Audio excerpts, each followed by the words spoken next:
the Her Royal Roots YouTube channel. Today, we will be looking at a study from my book, Wisdom Builds.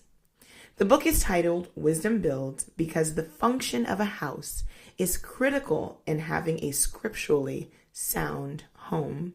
And the way that it is constructed, your house is constructed, is pivotal to the sustainability thereof. Each house contains similar building blocks. For example, each house needs a door for an entrance. Each house needs a window for light to illuminate within.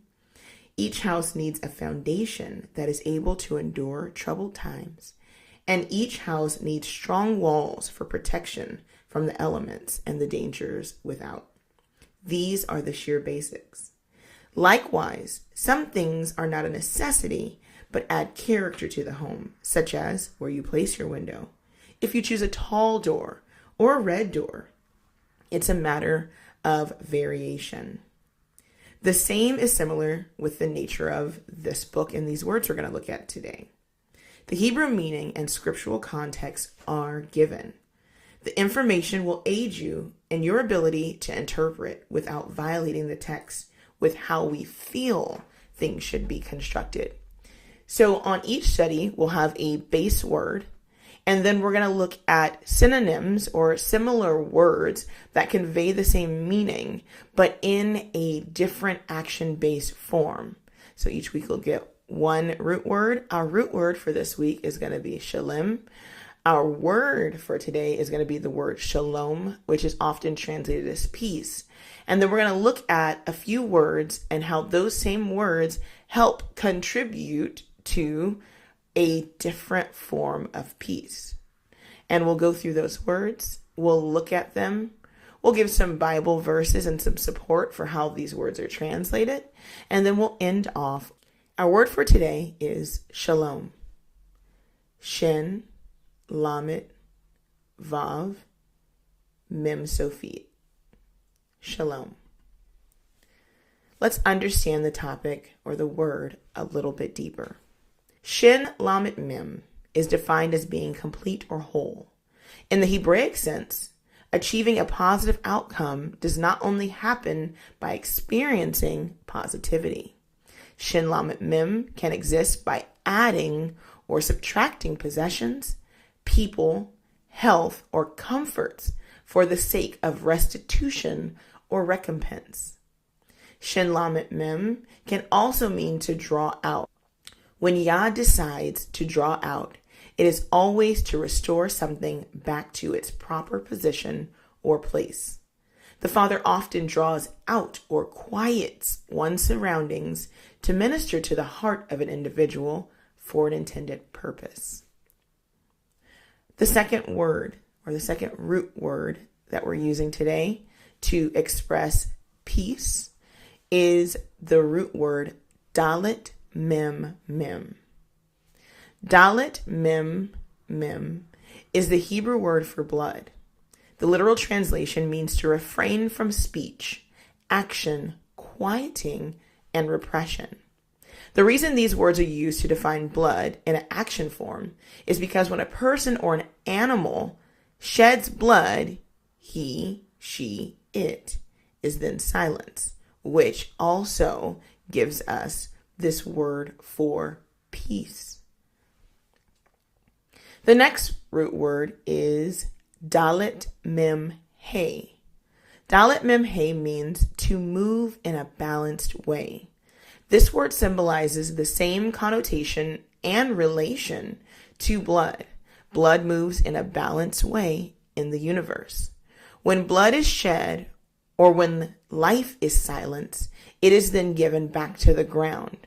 And there must be either restitution paid for the life or it must naturally return to the ground, producing peace, rest, and balance.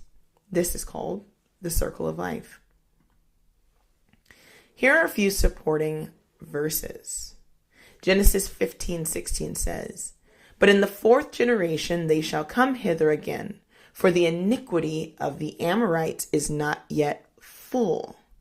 Here we see bolded the Hebrew root Shin Lamet Mem it means that it has not come to completion. So we also understand that shalom, or peace, deals with the completion of something.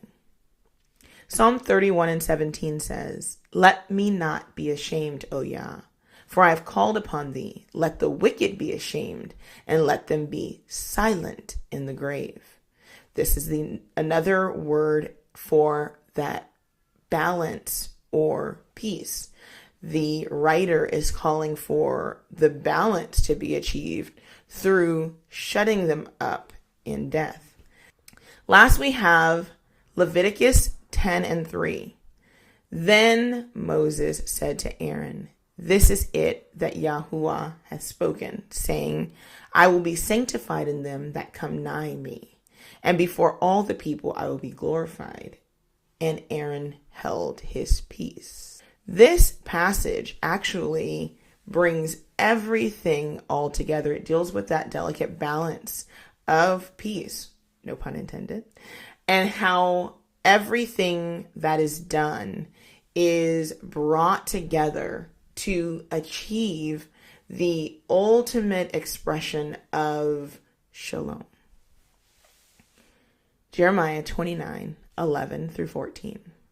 "For I know the thoughts that I think toward you, saith Yahuwah, thoughts of peace, not of evil, to give you an expected end. Then shall you call upon me, and ye shall go and pray unto me, and I will hearken unto you. And you shall seek me and find me when you shall search for me with all your heart.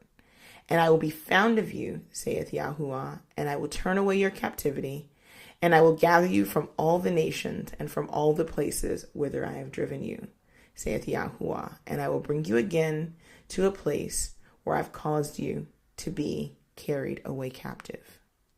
And here we see the thoughts of peace, and how these thoughts of peace all deal with this idea of restitution, all deal with this idea of bringing back the captivity and causing things to move back in a balanced way. And it also means to shut up or quiet the crying out of the nation, but also to shut up and quiet the enemy that is preventing the nation from walking free. I hope that helped you all. I hope looking at shalom in a different light has been a positive experience. Again, the book we use today is Wisdom Builds. You can get the book, which is a compilation of words, definitions, and roots in their ancient Hebrew context, from Amazon. If you've enjoyed what you saw today, make sure to like, share, and subscribe.